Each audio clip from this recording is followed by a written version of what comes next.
ஒரு பேரு The King சென்னைக்கு வராரு. மரைக்காயர். யார் இவர்? Delivering smiles all around the professional careers. Reach us to reach them. எல்லா வானிலை மாற்றங்களுக்கும் பெஸ்டா இருக்கும் இந்த ரூபிலெக்ஸ் பெயிண்ட்ஸ். ஆக்கிரமிப்பு பகுதிகளை விட முடியாது. லெபனான் காசாவில் வந்து நாங்கள் என்ன பண்ணியிருக்கோமோ எங்கள் மிலிட்ரி ஸ்டேஷன்ஸ்லாம் அப்படியே தான் இருக்குன்ற ஒரு ஸ்டேட்மெண்ட்டு எப்படி பார்க்குறீங்க? அண்டு இவங்களுடைய இந்த அடாசிட்டிக்கு முற்றுப்புள்ளி வைக்க முடியாதா? இல்லை, இஸ்ரேலோட நோக்கம் என்னன்னு நினச்சிட்டீங்க? வெறுமனே ஈரானோட யுத்தம் போடுவதா, சண்டை பிடிப்பது தானா? எப்பொழுதெல்லாம் யுத்தம் செஞ்சாங்களோ அப்போல்லாம் இடம் பிடிப்பாங்க, இடத்த ஆக்கிரமிப்பு பண்ணுவாங்க, எல்லையை விரிவுபடுத்துவாங்க.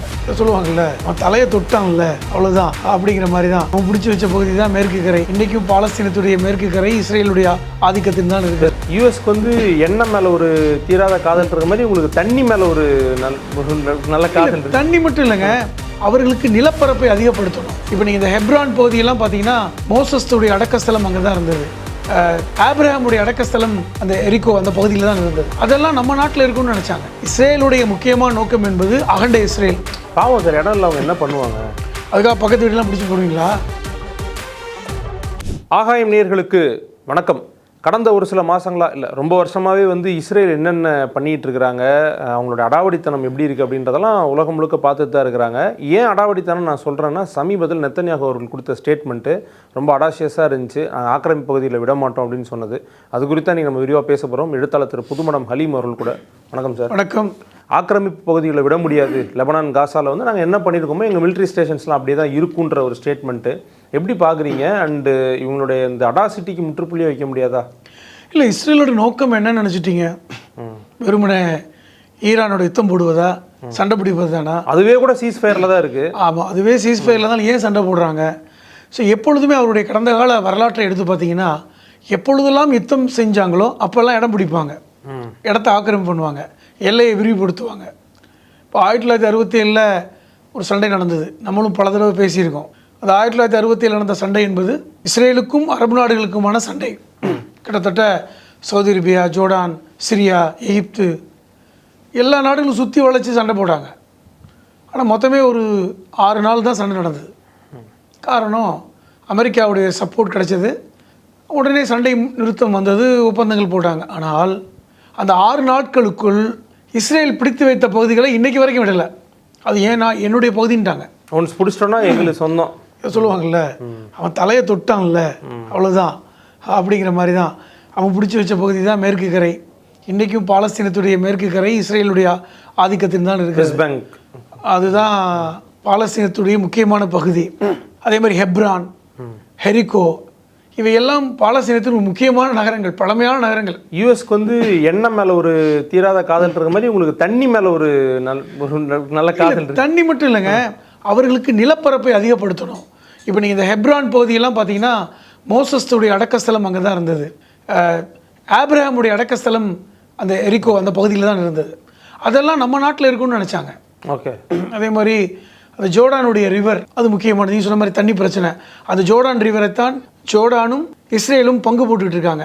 நம்ம எப்படி காவேரியை பங்கு போடுற மாதிரி அவங்க அந்த காலத்திலேயே மேகதாதை போட்டானுங்க.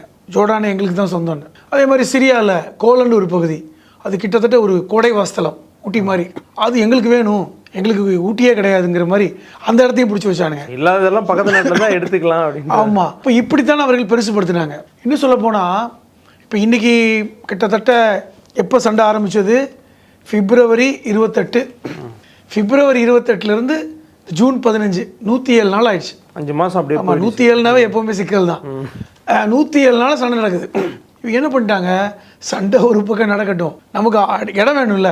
ஏன்னா அடிப்படையில் இஸ்ரேலுடைய முக்கியமான நோக்கம் என்பது அகண்ட இஸ்ரேல். பாவம் சார், இடம் இல்லை, அவங்க என்ன பண்ணுவாங்க? அதுக்காக பக்கத்து வீடெல்லாம் பிடிச்சி போடுவீங்களா? பக்கத்து வீட்டை சவத்தை உடைச்சிட்டு ஒரு குளிர் பிரதேசம் இல்லை, என்ன பண்ணுறது? உங்கள் வீட்டில் ஏசி இருக்குது, அந்த ரூமை கொடுத்துருங்க அப்படின்னு கேட்குற மாதிரி இருக்குது. அப்போ இப்படி தான் வந்து விரிவுபடுத்தினாங்க. இப்போது சமீப காலமாக லெபனானோட சண்டை போட்டுட்ருக்கான். தெற்கு லெபனான் பகுதியை, கிட்டத்தட்ட தெற்கு லெபனான் அந்த பகுதியில் ஒரு 1000 சதுர கிலோமீட்டர் பிடிச்சி வச்சிருக்கான். ஏர் ஸ்ட்ரைக்ஸ் நடக்குது. அப்போ 1000 சதுர கிலோமீட்டருங்கிறது கிட்டத்தட்ட நம்ம சென்னை மாதிரி ஒரு பகுதி. அதை பிடிச்சி வச்சிருக்கான். இப்போ ஒப்பந்தங்கள் போட போகிறாங்க. இப்போ இந்த 107 நாட்களில் ஒரு மிகப்பெரிய ஒப்பந்தம் நடக்க போகுது. ஈரானுக்கும் அமெரிக்காவுக்கும் சண்டை நிறுத்தம் முழுமை அடைந்து விட்டது. இங்கே சுவிட்சர்லாண்டில் வச்சு பண்ண போகிறாங்க. அந்த ஒப்பந்தங்கள் ஒரு 14 அம்ச ஒப்பந்தம், முக்கியமான ஒப்பந்தம். அந்த ஒப்பந்தத்தின் அடிப்படையில் இனிமேல் வந்து அங்கே பெருசாக சண்டை இருக்காதுங்கிற இடத்துக்கு வந்தாச்சு. சொல்லப்போனால் இந்த ஹார்மோஸை விடுவிச்சிட்டாங்க, முற்றுகை கிடையாது. வெற்றிகரமாக கூட நேற்று இந்தியாவுடைய கப்பல் திஷா கிட்டத்தட்ட 62,000 மெட்ரிக் டன் எல்என்ஜி ஏற்றிட்டு வந்துருச்சு, கிளம்பி வந்துட்டுருக்காங்க. எனக்கு தெரிஞ்சு நாளைக்கு வந்து ரீச் ஆகிடும் இந்தியாவுக்கு. அப்போ அப்படிப்பட்ட ஒரு சூழலில் இந்தியா போன்ற நாடுகளெல்லாம் இந்த ஒப்பந்தம் நடக்கணும் அப்படின்னு விரும்புகின்ற நிலைங்களில் இஸ்ரேல் என்ன சொல்கிறாங்கன்னா, அது எங்களுக்கு சம்மந்தம் இல்லை, நாங்கள் பிடிச்சி வச்ச இடத்த விட மாட்டோம் அப்படின்றாங்க. ஏன்னா நோக்கம் ரொம்ப தெளிவானது. இந்த 1000 கிலோமீட்டர் சதுரடி, சதுர கிலோமீட்டர், ஸ்கொயர் கிலோமீட்டருங்கிறது அவர்களுக்கு ரொம்ப முக்கியம். ஏன்னா இன்றைக்கி தெற்கு லெபனானில் இஸ்ரேலுடைய கட்டுப்பாட்டில் இருக்கிற பகுதி, இன்றைக்கி அதை வந்து எங்களுக்கு வேணும், நான் விடமாட்டேன்னு இருக்காங்க. அப்போ சண்டை முடிவடையாது. நீங்கள் ஒப்பந்தம் போட்டாலும் எங்களை அது கட்டுப்படுத்தாது. இஸ்ரேலுடைய பிரதமர் பெஞ்சமின் நெதன்யாஹூ நேற்று சொல்கிறார், அமெரிக்காவுக்கு ஈரானுக்கும் ஒப்பந்தம், அதை பற்றி எங்களுக்கு பிரச்சனை கிடையாது, அது எங்களை கட்டுப்படுத்தாது. அப்போ என்ன அர்த்தம்னா, நாங்கள் பிடிச்சி வச்சதை விட மாட்டோம், அதை அவங்க போட்டுக்கட்டும். ஏன்னா இந்த ஒப்பந்தம் ரொம்ப ஏன் முக்கியமானதுன்னா, உங்களுக்கு வந்து இந்த உலகம் இன்றைக்கி எக்கனாமிக் கிரைசிஸ் நோக்கி போகுது ஒரு பக்கம். அதை விட முக்கியமாக இன்றைக்கும் நாளைக்கும் நாளைக்கு 2-3 நாள் G7 கண்ட்ரிஸுடைய சம்மிட் வந்து ஃப்ரான்ஸில் நடக்குது. இன்றைக்கி ஆரம்பிச்சிருப்பாங்க. G7 என்பது ஒரு பவர்ஃபுல்லான 7 நாடுகள் தெரியும், நமக்கே தெரியும். France, Germany, Italy, Japan, America, Canada, இந்த நாடுகளுடைய கூட்டமைப்பு தான். இதுதான் ஆரம்பத்தில் ஒரு பெரிய பவர்ஃபுல்லான அமைப்பு. 70களில் எனக்கு தெரிஞ்சு 72ன்னு நினைக்கிறேன். 72ல் இந்த 7 நாடுகளும் சேர்ந்து தான் ஒரு பெரிய கூட்டமைப்பு ஏற்படுத்தினது. அதுதான் உலகத்தில் முக்கியமான ஒரு கூட்டமைப்பு.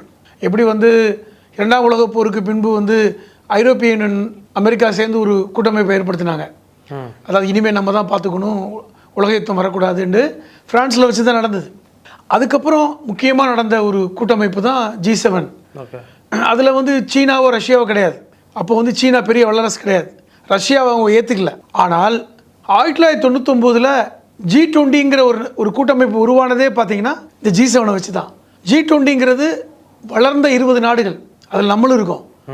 அர்ஜென்டினாலிருந்து துருக்கி வரைக்கும் நம்மளும் இருக்கோம். சீனாவும் இருக்குது, ரஷ்யா இருக்காங்க, வளர்ந்து வரக்கூடிய நாடுகள், வளர்ந்து வரக்கூடிய நாடுகள். இப்போ இன்னும் வெளிப்படையாக சொல்லணும்னா, இந்த 20 நாடுகள் உலகில் 80 விழுக்காடு ஜிடிபியை வைத்திருக்கிறாங்க. இந்த 20 நாடு தான். இப்போ உலக பொருளாதாரத்தை 80 விழுக்காடு, 80% வச்சிருக்கிற நாடுகள் இந்த 20 நாடுகள். மக்கள் தொகையில் 55%. இன்னும் சொல்லப்போனால் உலகத்துடைய அத்தனை பொருளாதார விஷயங்களும் இந்த 20 நாடுகளை ஒட்டி தான் இருக்குது. இப்போ அதுதான் G20 இன்றைக்கும் பவர்ஃபுல்லான நாடு, அதில் நம்மளும் இருக்கோம். அப்போ இவைகளெல்லாம் இன்றைக்கி வந்து இதை பற்றி பெருசாக போனதுனால இந்த போர் நிறுத்தத்துக்கு அமெரிக்கா வந்துருச்சு. அது முக்கியமானது. ஏன்னா இந்த G7ல் முக்கியமாக இருக்கின்ற ஃப்ரான்ஸும், இங்கிலாண்டும், இத்தாலியும் இன்றைக்கி அமெரிக்காவுக்கு எதிரான மனநிலையினால் அவங்க வந்து இன்றைக்கி போர் நிறுத்தம் நடந்தால் தான் இந்த G7 நடக்குன்ட்டாங்க. அதனால் வந்துட்டாங்க. இப்போ இதில் முக்கியம் என்னென்னா, இதை வந்து இன்றைக்கி பட்டியலிடுறாங்க. 107 நாட்கள் நடந்த இந்த போரில் முக்கியமாக பாருங்கள், பிப்ரவரி 28 ஆரம்பித்தது. அதில் வந்து அதுக்கப்புறம் குவைத்தில் வந்து அமெரிக்காவுடைய 3 விமானங்கள் சுட்டு வீழ்த்தப்பட்டது. அதெல்லாம் விட இந்த பிப்ரவரி 28 ஐதுல்லா அலி கமனி கொல்லப்பட்டது. அதுக்கப்புறம் அலி லாரிஜானி கொல்லப்பட்டது. முக்கியமாக அதனுடைய பள்ளிக்கூடங்கள், ஈரானுடைய பள்ளிக்கூடங்கள் தாக்கப்பட்டது. ஹார்மோஸில் கப்பல்கள் சிதறடிக்கப்பட்டது. இன்னும் சொல்லப்போனால் இப்போ கடைசியாக நடந்த அமெரிக்காவுடைய அப்பாச்சி ஹெலிகாப்டர் தாக்கப்பட்ட வரை முக்கியமான நிகழ்வுகள் நிறையா. இதெல்லாம் பட்டியலிட்டு இன்றைக்கி என்ன பண்ணுறாங்கன்னா, நம்ம வந்து இன்றைக்கி 14 அம்ச திட்டத்தோடு இன்றைக்கி ஒரு போர் நிறுத்தம், ஒரு ஒப்பந்தம் போட்டுடலான்னு பார்க்குறாங்க. முக்கியமாக 2 விஷயந்தான் இன்றைக்கி வந்து பேசப்படுது. ஒன்று வந்து செறிவூட்டப்பட்ட யுரேனியத்தை நாங்கள் பயன்படுத்த மாட்டோம் ஈரான் உத்தரவாதம் கொடுக்கணும். அதை உத்தரவாதம் கொடுத்துட்டாங்க. இன்னும் கொடுமை என்னென்னா, இந்த போர் நடப்பதற்கு முன்பே இதே ஜெனீவாவில் பேச்சுவார்த்தையில் உத்தரவாதமே கொடுத்தாங்க. அப்போ வந்து ட்ரம்புடைய மருமகன் குஷ்னர் செஞ்ச தப்பு தான் இந்த போருக்கான காரணம்னு சொல்லி ஈரான் சொன்னாங்க. அதனால் அது பிரச்சனை இல்லை.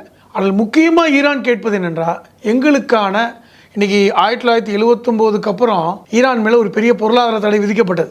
நமக்கு தெரியும், 79ல் ஈரான் புரட்சி ஏற்பட்டு தான் இன்றைக்கி இருக்கின்ற ஆட்சியாளர்கள் ஆட்சி பண்ணுறாங்க. இப்போ ஈரானுடைய புரட்சிகர படை தான் இன்றைக்கி ஆட்சி பண்ணுறாங்க. இஸ்லாமிய புரட்சிகர நாடு என்று பேரும் ஈரானுக்கு வந்தது. அப்போ அந்த 79ல் அமெரிக்கா வந்து ஒரு பெரிய பொருளாதார தடை விதித்ததுக்கப்புறம் ஈரானுக்கு பல்வேறு நாடுகளில் அவருடைய பொருளாதாரம் பாதிக்கப்பட்டது. கிட்டத்தட்ட என்ன சொல்கிறாங்கன்னா, $100 பில்லியன் அளவுக்கு பாதிக்கப்பட்டது. எக்ஸ்சேஞ்ச் ரேட்டு எங்கேயோ போயிடுச்சு, பாதிக்கப்பட்டது. அதை விடுவிக்கணும் அப்படிங்கிறது முக்கியமாக சொல்கிறாங்க. அதில் முதல் கட்டமாக ஒரு $12 பில்லியன் விடுவிச்சிருக்காங்க அப்படிங்கிற செய்தியும் வருது. அது ஈரானுக்கு ஒரு பெரிய ப்ளஸ். பல்வேறு நாடுகளில் இன்றைக்கி வந்து அவர்களுடைய சொத்துக்கள் முடக்கப்பட்டிருக்கின்றன, ஈரானுடைய சொத்துக்கள், அதெல்லாம் இன்றைக்கி விடுவிக்க போகிறோம் அப்படின்றாங்க.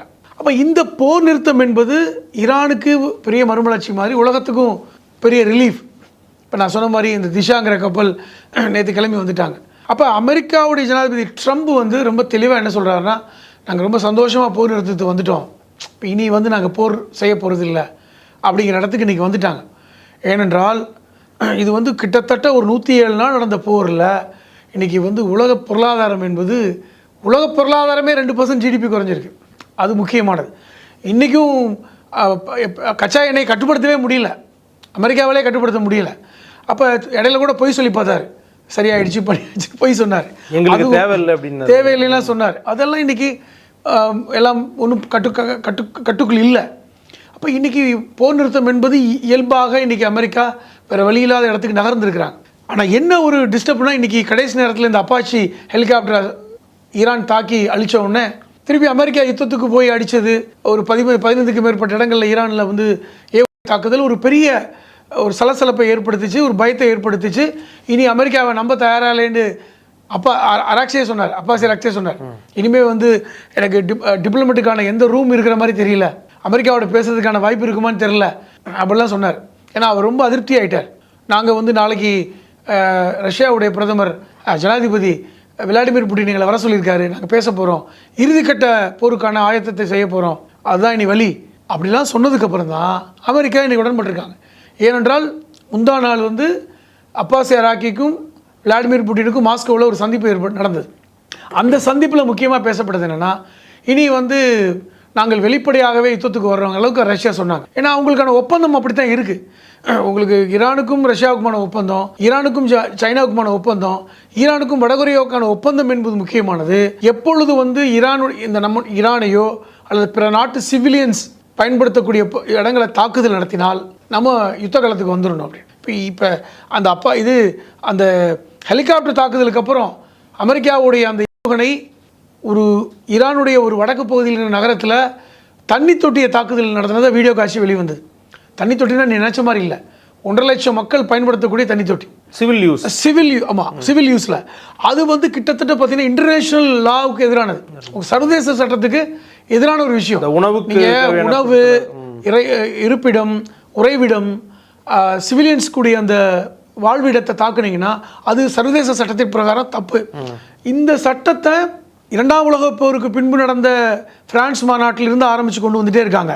G7 பேசுகிறாங்க, G20 பேசுகிறாங்க, அடுத்தடுத்த மாநாடுகளில் கொண்டு வந்தாங்க. அதே மாதிரி ஐநாவுடைய ஹியூமன் ரைட்ஸ் அது டிக்ளரேஷன்லாம் இருக்குது. அதாவது இந்த மாதிரி யுத்தம் நடந்தால் கூட இன்றைக்கும் ரஷ்யாவுக்கு உக்ரைனுக்கு நடக்கின்ற யுத்தத்தில் இந்த சிவிலியன்ஸ் பெருசாக தாக்கப்படுறது இல்லை, அது எதாச்சியாக விழுகிற குண்டு தான். அதை கூட பாயிண்ட் அவுட் பண்ணுவாங்க.